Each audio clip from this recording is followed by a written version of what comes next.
Welcome to Make It, Share It, the podcast where we explore the simple but profound process to overcome fear, doubt, perfectionism, and more enemies of creativity. Make it and share it. We'll talk to creators of all kinds, from artists and writers to entrepreneurs and inventors, to learn about their creative process, the challenges they faced, and how they overcame them by making and sharing. Whether you're an artist, entrepreneur, or someone who wants to create but feels stuck, this podcast is for you. Creativity, meet courage. All right, hey everybody, welcome back to Make It, Share It, the podcast where we're exploring creativity meeting courage, and super excited to have our guest today, Nathan Nockels. Welcome, Nathan, to the show. Hey, thanks. Thanks for having me. Good to see everybody in their little squares. I love it. A little piece of everyone here in the backgrounds. And then joined by Lauren Chandler and Stephen Cooper as always. Yep. Hello, guys. So today we're excited to get to know Nathan a little bit. Nathan is a husband, he's a father, a songwriter, producer, and composer, among other things. I know for me, as I've been kind of reading a bit about you, Nathan, what I really see without knowing you well is just that it seems like you've been an advocate for other artists and a developer of other artists, including your wife, Christy. So I'm sure we'll talk about that some as well. But today in particular, we're going to talk about making and sharing his new album, Everywhere the River Goes. So excited to hear about that, his work as a composer on that and as a solo artist. So if you're familiar with the show, we're going to do what we always do, which is just to start, kind of go back to formation. So much of who we are, who we become happens in our formative years. So we just always like to start the show with is there something when you look back and think about where you are today as an artist that was particularly forming, maybe a teacher, a book you read, an experience you had, just something that really changed the way you think, live, and relate in the world? Yeah, you're starting lightweight here. Which favorite color?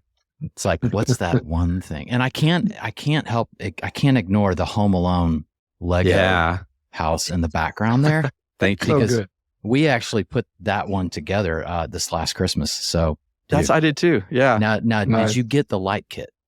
I have not yet. That is my next goal for the project. Did you step it up? Yes, you guys did that. Yeah, we did. I mean, that was the hardest part of the whole thing. So it's probably good you took a year off and then jumped into the light. Yeah. So. It's subtle behind me, up above the, I can't really do my hands right, but with the McLean Stadium, which is Baylor University's football stadium, was the hardest thing I've ever done in my life, probably, honestly. It's little FOCO pieces, which are like a quarter the size of Lego pieces with no directions. No. So, Nope. So long. No. Okay. Formidable. Yeah. I would say if relating to music, I was raised playing keyboards in church. And so I specifically remember going up. It's so great. I grew up in Oklahoma City, and our worship leader, I mean, I don't know if she was called the worship leader. I don't know if we had those terms back then, but this was like in the 80s. And her name was Wanda. And I remember going up to Wanda, and I remember she would always be playing the songs and singing, but I would look at what she was looking at, and it was, what is very familiar to all of us now. It's just the lyrics with the chords above it. And I remember asking Wanda, I was probably in 5th grade, how do you know, you keep playing stuff on the piano. How do you know what you're playing? How do you know what to play? There's no music. There's no notes or anything. And she was like, oh, well, there, and I was really confused by the C/E, it's like, do I play a C chord or an E chord or all that? So she explained to me, I just play a C chord in my right hand, an E note in my left hand. And then I just play a bunch of, any note that's in the C chord, I just kind of play that in different inversions, kind of up and down the piano. And I remember it was like black and white to color. Yeah. It was like, what? You don't have to have notes tell you what to play, but you could actually say, hey, play a C chord. And then you could just ramble for an hour, even on one chord. And it just, yeah. So that was a pretty formidable shift. And that set me off, 5 years of me in my room, ignoring my friends with my keyboard and, That's great. Yeah. There's you've told another like formative moment, and I think it had to do with, and hopefully you're okay sharing this. Yeah. I could always edit stuff out. Okay. Oops. It had to do with you playing. Okay. I think so this is fast forward. I can't remember when it was. And then there was like this man that came over and put his hands on you. Oh, yeah. Yeah. Yeah, that was pretty, spiritually, that was very formidable. Okay. It was in Oklahoma City. Christy and I and Charlie Hall were leading at this conference. And there was this one gal, this lady in our church, and she was just like really aggressive in a really great way. Like, you and you need to meet, and you need to write a song together, and you need to take a trip. And, she was just that person, and she was awesome. She pointed out to this older man, his name was Tom Davis. I mean, gosh, back then he was probably in his mid 30s, but to me, he was like, what? He had kids and stuff. But she was like, hey, Tom. And he was a worship leader, and I think a producer. And I was this is in 95. Christy and I had been married for 1 year. I'm up there playing during ministry time, just kind of dinking around. And she said, Tom, you need to go pray for Nathan. And he's up there playing right now. I want you to pray for him. So, I was up there playing, people are praying and milling around, and, it was it wasn't a super intense spiritual moment, but it was kind of getting there. But I remember Tom coming up behind me, and there was just that awkward, he was like, hey man, I'm Tom, and her name was Kay. He said, Kay asked me to come up here and pray for you. Is that cool? He's like, yeah, whatever. So I'm like 22 or whatever, but I'm playing, and I just remember him putting his hands on me. He was behind me. I'm still playing, looking out at the stage. And he's just praying very general things. God, just thank you for his life. Thank you for the gift of music, and thank you for how you've gifted him. Just pray that you would, just be in his story and carry him to great things, And then if there's like a spiritual blackout, I remember it was like maybe 20, I'm not a crier. It was maybe 20 minutes later. I remember not playing anymore and sobbing and crying. And I remember this Tom guy, he had reached all the way around me. So his arm was like this, like holding me like that. And he was just, sorry, one second. He was just praying very specific things, and how his mantle would be passed on to me, and these generational prayers. And, and then, not exaggerating, it was probably, 15, 20 minutes. And, and then I think we all have had those moments, whether we're writing, whether we're, leading worship at our church, or in a conversation, where the veil that's usually in front of our eyes gets lifted for like a minute, and we see our spouse, or we hear music or a lyric for a split second. We're like, whoa, what is that? What is that? That's kind of what that was. It was like a 15-minute, the veil lifted for a minute. And this Tom Davis guy was praying for me. I saw him years later. I don't think I brought it up. It was at One Day 2000 in Memphis. And I remember I was like, man, I think that's that Tom Davis guy. Actually, I think I didn't have a chance to go talk to him, but if I saw him today, I would tackle him, be like, dude, here's the guy. Yeah. That's fantastic. Yeah. I love that story. So good. Glad you asked about that, Lauren. Mm-hmm. It reminds me of the Ethan Hawke story, which I'll link to. I know I shared with you and Lauren, or Coop and Lauren, but just he's talking about why art, why beauty. and just references at those moments you're talking about that the veil's lifted and we see deeper than we normally see. And obviously we're can't always make that happen, as we're making. There's a part of that is the divine coming in as we make and then release, where that has to happen. Spirit moves. But I love that clip from Ethan, and what you just said there reminds me of that. So yeah, I remember that. I've seen that clip. I love it. Yeah. My only story like that some of you people might know is I'm not a touchy-feely kind of guy. Hey, with you, man. Okay. So, I like my personal space. I'm not a touchy guy. And our power went out at church. This is at Northway. There's 700 people there. The lights are out, but there's windows everywhere, so you can kind of see. So we all go grab acoustic guitars to lead worship, sitting on the edge of the stage with acoustic. So now I'm not playing bass, I'm playing acoustic. Steve Harden, has to be Steve Harden, sits right next to me, just singing so loud and in a key that does not exist, but with the most joyful heart ever, right? So I'm just trying to play a guitar, which I don't play. Yeah. I got this going. And then he starts hugging me while I'm playing guitar. So instantly right. I have a fever. I'm just like, I wouldn't want to be hugged like this, not in front of 700 people while playing guitar and trying to lead worship. And then he starts praying and everything just became okay. Yeah. And I'm just playing and I'm like nuzzled with Steve Harden. And I had people that knew me. They were like, what was going on there? I was like, I have no idea. I don't know, man.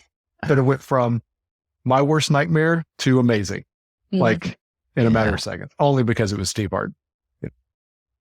Yeah. Steve can get away with that. Oh yeah. 100%. 100%.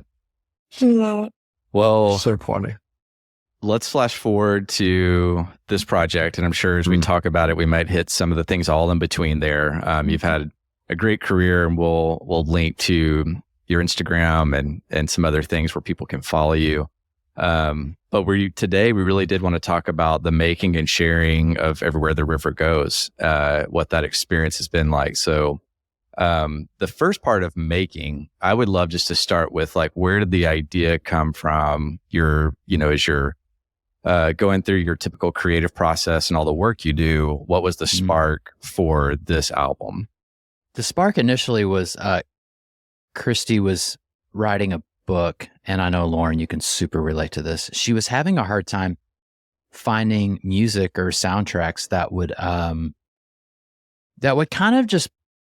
kind of push her along in her creative endeavors, and not so much like the music, not like, hey, pay attention to me, check out my huge epic bridge, check out the timpani, and then you're diverted and then you start listening, rather than she just wanted to find just music that just kind of pushed things along a little bit. And she was caught, and then she wouldn't even realize that the music was still going 40 minutes later.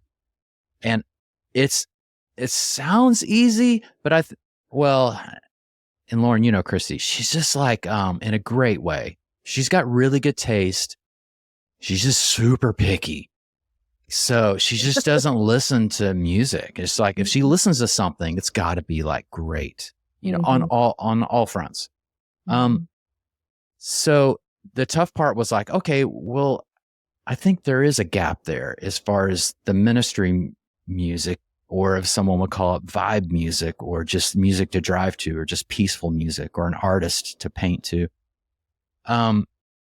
How do you make it like not cheesy and not like a spa, or it sound like thin and cheap, I think we can all relate in this crowd, with like a really long ministry time. And I think what's really big right now is a lot of guys will just trigger a drone. The drone will just go, and then they'll start playing on that. I think we've all probably felt it. Sometimes the drone, you're kind of like, oh my gosh, turn the drone off. It's like there's one note going, and it just doesn't stop. And you're like, oh my gosh, just shift something or do something. And I've had a ton of practice at that for over 20 plus years, just playing behind speakers and playing for ministry times. But it's funny. I would always take those ministry moments like super seriously. I've played a massive amount. Probably Louis Giglio is probably the guy I've played behind the most. And he would just do that thing where we get out of, worship time. He'd come up to do his talk, whether they're at Passion or church or whatever. And he would always give me that, kind of, hey, just, just keep playing. And I'm like, oh, all right, we're in for it now. We're going the whole talk, So we go worship time, then we go an hour talk, and then we go ministry time after that. So I'm up there a while. But I would be just so dialed in to what he's saying, and I'm creating this movie in my mind of I'm listening to his points, and I'm like, oh, okay, I see where he's going. I see where he's kind of going with this. So I'm going to never, for example, I'm never going to hit the one chord.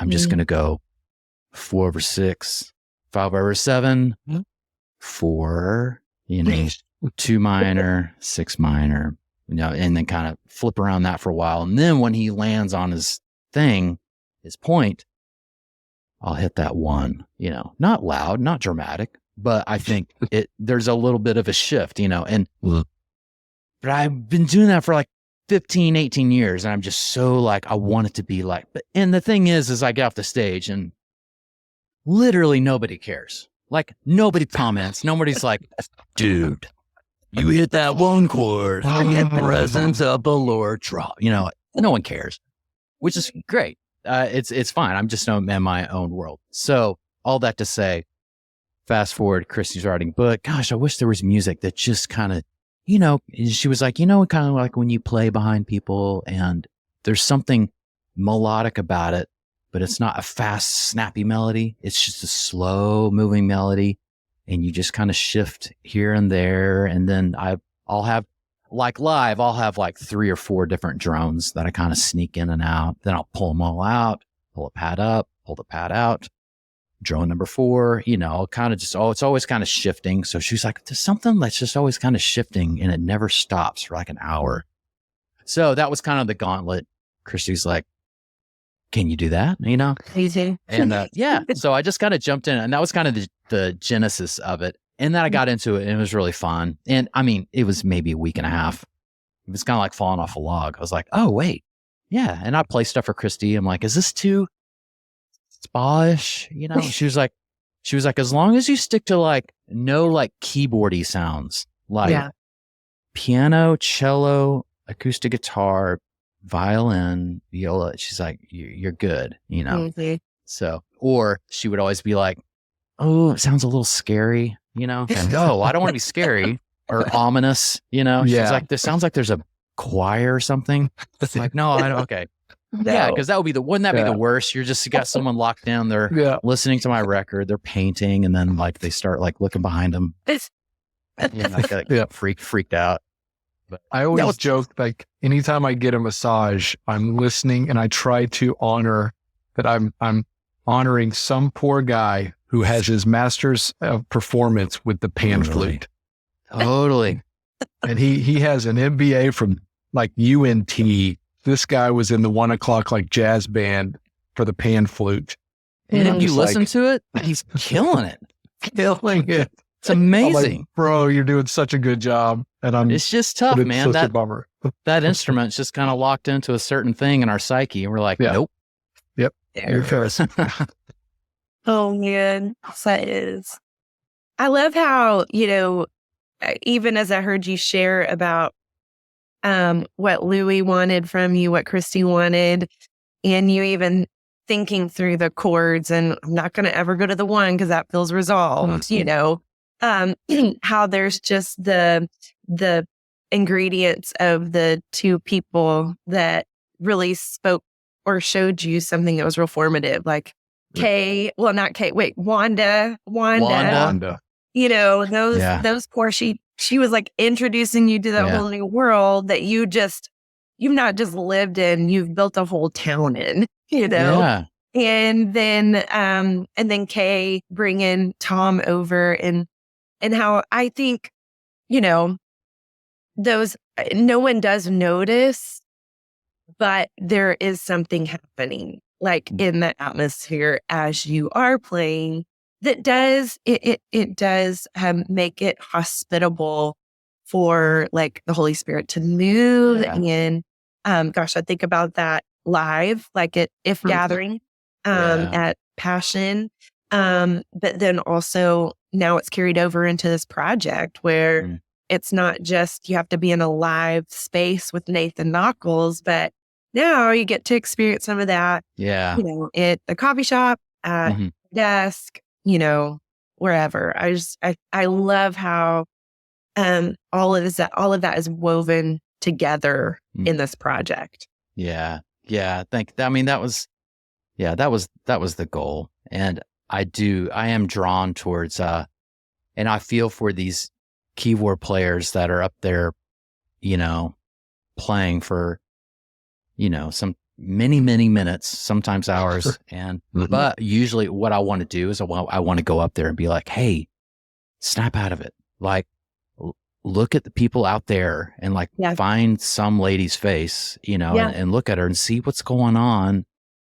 And then be the soundtrack to the emotion on her face. It's a big deal what you're playing. And a lot of times I know we get lost, and I do too. Like, hey, let's see if we can sneak in a Def Leppard song, and you know, which is like whatever. But maybe let's like take it farther and like make some art out of it. It doesn't need to be wallpaper. It can be art. Yeah. I think too, something you mentioned there that I always think about, my best worship experiences. So like in an acting or comedy standpoint, like back at Baylor when we would do live comedy stuff, the goal for us, we had the script written, we had done the performance a few times. So we used to say all the time, all we care about was trying to make the other people in our group laugh on stage. So I would always try to step it up or do, my character would have a different name that we've never used in rehearsal. Right. Just trying to like, and I knew if I could get them to laugh, I'm going to be killing it with the audience. For sure. So when I played for the first time with a worship leader that was a very talented and intentional pianist, like yourself, like super talented, knew way more about music than me, but also didn't slack. Like he was always providing a soundtrack to whatever was happening. He was flexing those muscles. And it became a weird live collaboration where it's like, I'm trying to drop those little hints and nuggets for him, and he's trying to do the same thing for me, where every once in a while, if I got one of those, I was like, he heard it. You know what I mean? And it was like, but it was making it way more interesting and moving for the congregation. It was like a collaboration of like you said, no one else is going to notice, but it does make a difference. And so it's a weird way of collaborating with the audience or with another player that really enhances it. Cause you're right. Very easy to hit drone. And now there's buttons that say like you could lock it and like walk off the stage. Yeah. And it could play through some stuff for you. Right. Like, whatever. Yeah. I mean, right. Well, I would always encourage someone like do something that someone else couldn't. And meaning it doesn't have to, that sounds complicated. It's more like I hear chords and vibe a different way than maybe you do. But I think what people respond to is if I'm being authentic to what sounds great to me and making sure there's, I don't know, it's a sticky thing when you're like, where does art find its way into like the church and to worship and all that? And it's whether you call it art or not, that is what's going on. It's the expression of our fingers and our hands and our voices and our melodies and these sounds we're making. You know, I think we'll get to heaven and there might not be any drones. So I'm just going to I'm going to tread lightly with the drone button. Be like, all right, it does serve a purpose. It definitely does. But I also want to be an artist and be able to move quickly and to be able to not depend on anything like that. And if everything just power shut down, kind of like your situation, can I kind of roll with it. Yeah. When we find a piano and roll it in here and let's go. Yeah. So this was like you said, a week, roughly to once you started, I'm assuming like once you were recording and laying everything down, but some things I'm sure in all that you've created, whether this being solo or collaborative, you've run into obstacles in the making part. As we're exploring just, okay, how do we get through some of those initial obstacles? Are there certain ones for you that historically pop up in terms of what Stephen Pressfield would call resistance? Mm-hmm. I would say it would be easier for me to answer that question if I inverted it and said, has there ever been a time where you have not felt resistance? And then I'd be like, oh, there was this one time 5 years ago. Yeah. It's such a constant thing. And I really do feel like that's the really good stuff that comes out of me is usually on the other side of like, it's different for everybody, but for me, it's usually on the other side of grinding through something. And even if I have to grind through a day and I get nothing, and when I say grind through a day, my typical day, like today, when I get off of this podcast, I'm going to go home and I'm going to be pulling up some voice memos of this record that I'm going to start on the beginning of September. So I'm going to listen, and the things I have to, and he's just playing piano and vocal. So then I'm just going to start creating vibe tracks. And those are just like, is this something tracks? So I'll create a whole mock-up of like, this could be an intro. It could be this instrumentation, and it's all programmed, and grinding would be like, I get to the end of the day and I'm like, I hate this. This is stupid. And then I erase it all. And then I just kind of start over the next morning with the same song. Or I'll get to the end. But usually what it is I'll get to the end of the day and I'll be like, this is good. Sometimes it's really good. And is it great? Is it special? Is it, no, not really. So that's where I have a choice. And the tough part is the highway towards good and really good. It's like a 5-6 lane highway.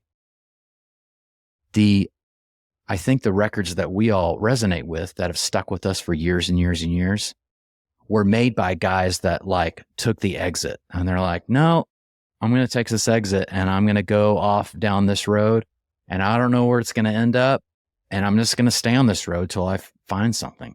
And sometimes they run off a cliff, but most of the time they find somewhere musically. I'm running this metaphor in the ground, but they find somewhere musically, a small town, if you will. But they find something that's original that we haven't heard before. That's interesting. The melodies are like, what? I never would have thought that. Well, it's like, yeah, because he's not on the 6-lane highway that we're all trucking on. And it's that 6-lane highway is easy for us because we can look to our left and to our right. There's a ton of people on the highway. We're like, yeah, don't we sound great? And doesn't this melody sound awesome? Yeah, we're giving each other a thumbs up. But then we look off the highway. They're like, oh, what's that dude doing? Let me listen to that. And oh my gosh, that's amazing. That's so cool. Yeah. I've driven this metaphor so far on the ground that I can't even remember the original question. You can't get out. I can't get out. I think it's so great. I love a good metaphor. I'm with you. Let me ask you this then. Do you ever find, like on days when you delete things, do you really delete it? Or do you just open up a new file and name it that with a B on the end and start again? Like, do you ever listen back a week later and go, oh, that wasn't that bad? Or are you one that if you know it's bad, and 2 weeks later, if you revisit it, it's still bad? I would say, yeah, that's a good question. I'd say I know when I'm listening to it, the stuff that I delete is stuff that sounds like everything else that I know if I had to, I could kick that out again tomorrow. Yeah. The stuff that I would keep and put a B on the end is like, I don't know what I was thinking. That's weird. Like, what was I doing? Like, why would I have done that? Well, that's the stuff that you got to keep an eye on and you put in a folder. and you Okay, do good. go back and listen to that, like, actually, it's kind of cool, but I'm never going to do that with like, oh, that pad and that loop. Oh, it sounds amazing. It's like, well, it sounds like everything else. And we could probably kick that out in 15 minutes if we needed to. Okay. Yeah, that's good. That's good. Yeah, I find it hard. I'm not a musician, but in filmmaking or, doing things like an audiobook, for instance, right now, the critic part of me is hard because I think after we do it a lot, we just are like, no, that's not good. That's not good. Yeah, not good. Nope. I feel like most of the stuff I'm doing is just like average, been done before. So you're just constantly shelling yourself, just like, and then you don't want to keep going. So then I'll wonder, well, wait a minute, how do I know when it's like really good? And the truth is that it resonates. It's like what you were saying. You're like, wait a minute, I have good enough taste to know this is different. It just takes freaking forever to get a glimpse of that. That's the hard part. And it's hard to not get discouraged, as you're creating and fighting for excellence. And at the same time, knowing nothing's ever going to be perfect. And so you got to ship it eventually, which is, we'll talk about with sharing. But anyway, so that's my 2 cents on that. I totally resonate with that. And I think there is I think if we keep it in the music world, when we listen to records that everybody loves, that really resonate, like I'm trying to think it's something everybody loves. Obviously, T Swift, Coldplay. If you listen to a Coldplay song and it's like, oh, it's just like a drum machine and like this bass, a pad and a vocal. I mean, I don't know how they made the record, but I would guess that song probably originated, 2 years ago on a voice memo. And then they might have even gone like and tracked a full band on it, guitars and everything.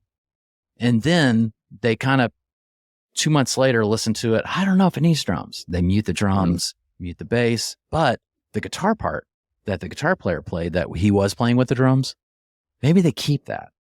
And that kind of hangs out. And they're like, well, maybe it just needs a kick drum. Then they put a kick drum with that guitar part. So it's like you never would have gotten, and then maybe he sang his lead vocal to the full band version.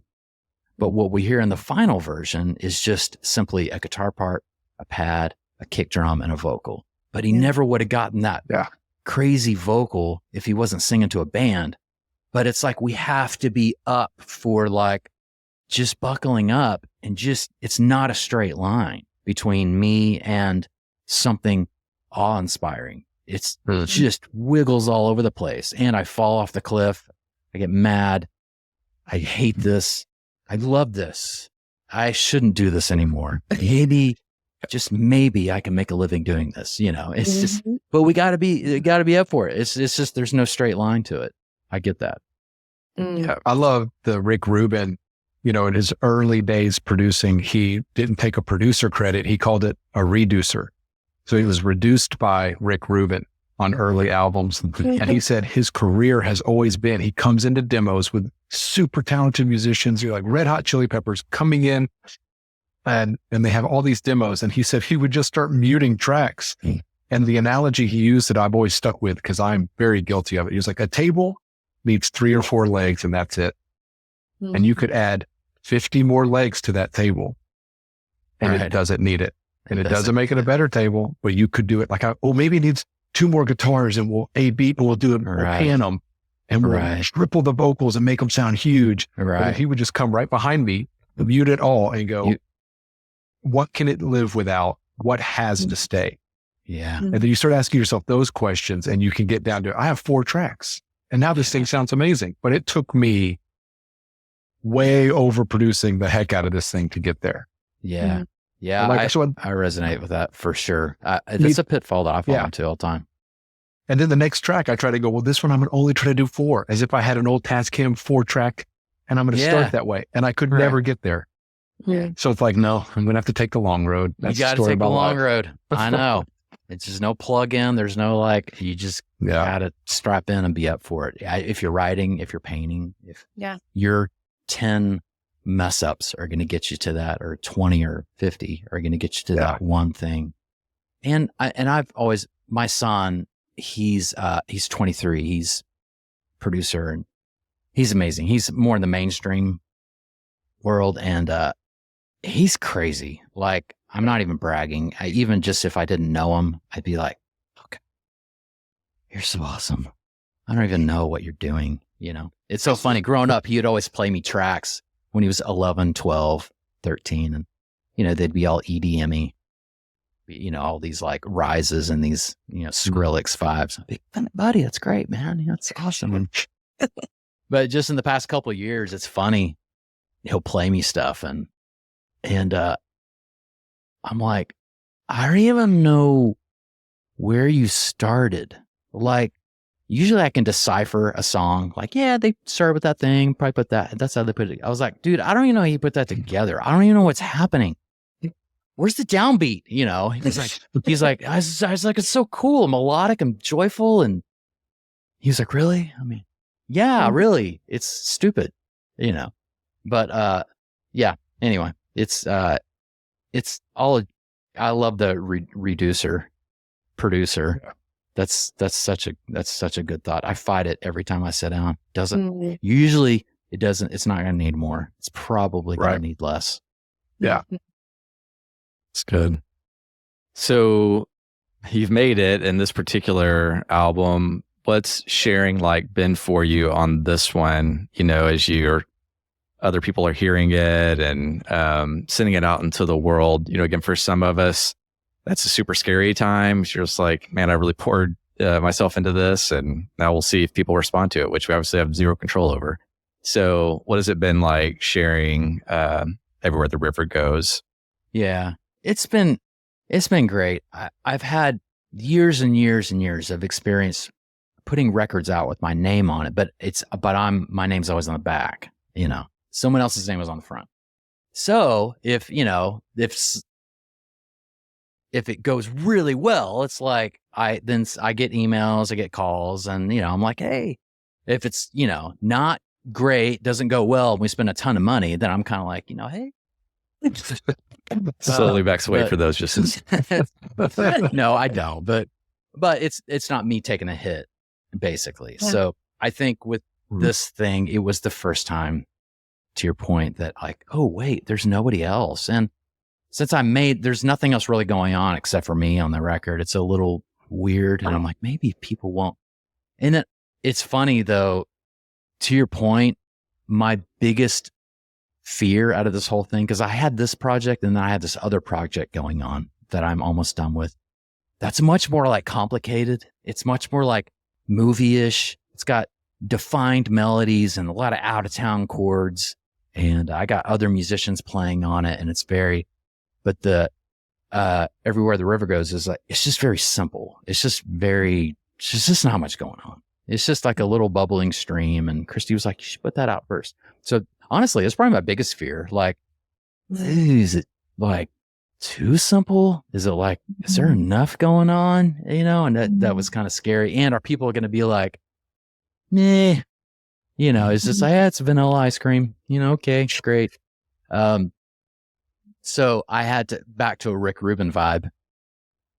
Something, I don't know where I heard him say it, but at some point he said, anything you put out, you have to like it first.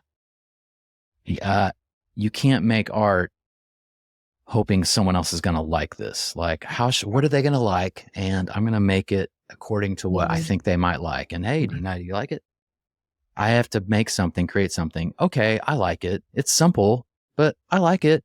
It's pretty. I mean, I would listen to it if it wasn't me, you know, and I was a painter or a writer. I just needed something going on. So yeah. So I think, once you get past that hurdle of like, I like it and I think it's good, then I'm not impervious to like, oh man, no one's streaming it and like no one's listening to it. But there is a certain sense of like, well, I was pretty honest and authentic when I made that, you know, and to whoever's listening to this, the art you're putting out there, if you're super authentic and honest about what you're putting out in the world, and then someone comes back and tells me or you, yeah, I didn't like song 5 or chapters, you lost me on chapter 6, when the character did this. It's kind of like I had this feeling of like, well, that's like you just coming up to me and telling me you don't like my nose. It's like, well, okay, I don't know what to tell you. It's like, it's my nose. So it's just what it is. Don't read it, don't listen to it. But making sure, so that's helped me kind of just posture myself getting into this. The second thing too is this, it's just crazy now. It's every week things are different on how to get your art out there, whether it's, the normal Apple, Spotify, or if you're going to go down to like a Patreon thing or a Substack thing or just whatever. It's like there's so many options and so many, which is great. And it's a bummer because now you have to really let people know your art is there. It's something that's really encouraged me and Christy. Christy's my wife. We release music together. I'm sure y'all knew that. You're more like, who's that guy? We always think, man, the streams are down this week or whatever, or we don't check them, but someone would tell us, hey, let's do something to kind of get the streams up or whatever. It's more like, it's not that our art is bad or your book is bad. It's just that people don't know it's there. Yeah. They don't know it exists. So it's not like they're saying, yeah, I read it and I hate it. Get out, It's more like, oh, I didn't even know that was even there. So I think that's kind of where the work part for me kind of comes in of like, oh man, yeah, how do I let people know that this exists? And the positive side is I have had some really cool emails and texts about what this place, this person was in life. There was a spouse in the hospital. There was a mother-in-law that was dying and her last few. And this was the soundtrack to those moments. And there's another artist, a painter that I've always really looked up to. He's amazing. And he DM'd me on Instagram. I'm like, oh my gosh, that's so-and-so. And I'm like, hey. And he said, I love the record. I look forward to having this going in the studio. And so to me, it's like, okay, well, I'm totally going to make another one because that's awesome. It's like, that's all I just needed one DM to be like, okay, I think people get it, and the one guy I wanted to get it, got it, so. I read a thing the other day that's so interesting of 20% of the entire catalog on Spotify has 1 or 0 streams because we've gotten to a place where it costs $8 to put something on Spotify and have it musically, digitally distributed to every single store. So it's like, it's the Wild West. Letting people know that it's there and then them finding it and digging through just craziness that's in there is a hurdle in itself in releasing. Yeah. So that to me is like, that's what you're up against when you do try to put something in the world. Yeah. What I have to hold on to that helps me get through the day. And I was just watching some podcast or listening to a podcast. It was some movie maker guys. And, they were talking about how no amount of social media will help a bad movie, but if you put out a great movie or you put out a great record, it's going to find its way. Yeah. I have to believe it's going to find its way one way or another into people's lives. And, but no amount of social media is going to help garbage. It's just going to be garbage, but more people are going to know it's garbage. Yeah. So let's focus on making amazing art, putting that out there. Try not to be too frustrated, but let's do our best to let people know it's there. Mm. Yeah. That's the sharing part. Is sometimes you can get so wrapped up in that before even making it, or, you're just so concerned about how you're going to share it that you're not focusing on the making. So I love that and there's a peacefulness that if you make something that resonates with you, you fought to make it great. You send it out and you just, from there, you have to let it go. There's a release of it. Certainly there's some work to let people know it's there, but there's a point at which, you can't control what happens. Mm-hmm. And so I think that's just the reality of the making and sharing process. Mm-hmm. Yeah, for sure. So we got to get comfortable with it. Yeah. It's not comfortable. So, yeah. Oh, that's great. Well, Lauren, Coop, anything else for Nathan on this new album or? No, I mean, I think it's real just helpful to consider a lot of what you shared, especially the resistance part, because that's something that I come up against a lot, but just the encouragement to push through and to make something. I love the analogy of the 6-lane highway and the exit. Just being comfortable, being uncomfortable, taking the exit when everybody else is like humming along, going the same direction. So that's helpful for me to hear. In my creating, and then the sharing part, just to share it. And I love what you said about, making something not that for other people to like, but something that you like, that will eventually resonate. And even that example of, oh, okay, you don't like my nose, there's really not anything I can do about that. Right. Like, this is just how God's put me together. This is how, like, I express myself. And man, if you don't like it, that's okay. There's enough art out there, as we've already talked about, for you to choose something different. So that encourages me as someone who can be, and I'm sure many listeners might be like me, where struggle with the perfectionism part, and can just hit resistance and thinking it's just not good enough to even put out there. So that's just been helpful for me. So thanks for sharing that, Nathan. Yeah, absolutely. It's lonely. I was going to say the exits, taking the exits are lonely. You feel by yourself a lot. I think though that point of just make something you like is one of the most profound things that, like, I try to stress. It's like, if you don't like it, then move on. Yeah. Don't try to make something for someone else, but also the importance of, I don't care how much you know about music theory or how accomplished you are on guitar. If you wrote something and you like it, you're like, that's kind of rad. That's getting stuck in my head a little bit. Mm-hmm. Like, that's it. Now go show it to somebody. Like, it's the Dan Wilson, the guy from Semisonic, who says, like, you made something, you liked it, that means it's good. Now share it. Mm-hmm. Like, it's that simple. Yeah. And so sometimes it's like, don't underestimate the you liked it. Yeah. Because I feel like in today's world, in the comments, anyone can critique and comment, like you said, I hate your nose. Like, thanks for that. That's awesome. Right. And there's this thing of like good and bad. And I'm much more to, I dig it, I don't dig it. So it's like when people are like, I've done this talk a million times about Imagine Dragons, that they're the new Nickelback as far as just getting thrown under the bus and beat up. And I'm like, but it's funny that people keep saying that, like, Imagine Dragons aren't good. And I'm like, well, 5 of them have degrees from Berkeley. Yeah. So they're better musicians than you. They're more successful than you. Yeah.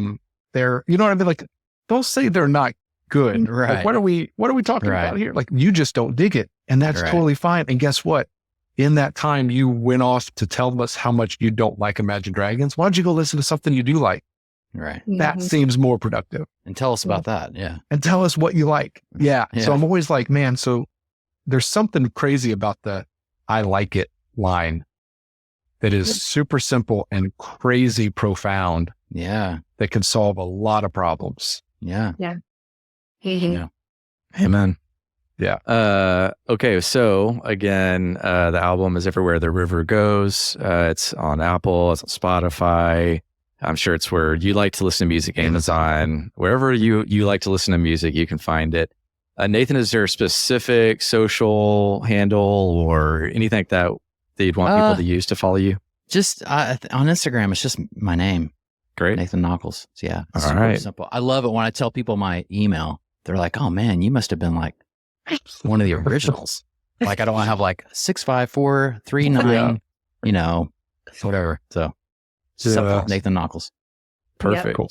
Well, we'll put those links in the show notes. And thanks, Nathan, for joining us and just sharing this journey of this album and a little bit of how you got to be where you are today. It's been fun to get to know you some. Cool. Thanks, guys. All right. We'll see you guys next time on Make It Share It. You see here, kid? You gotta just go for it. Don't think about what comes after or what came before. You just gotta bend your knees, take a deep breath, and jump.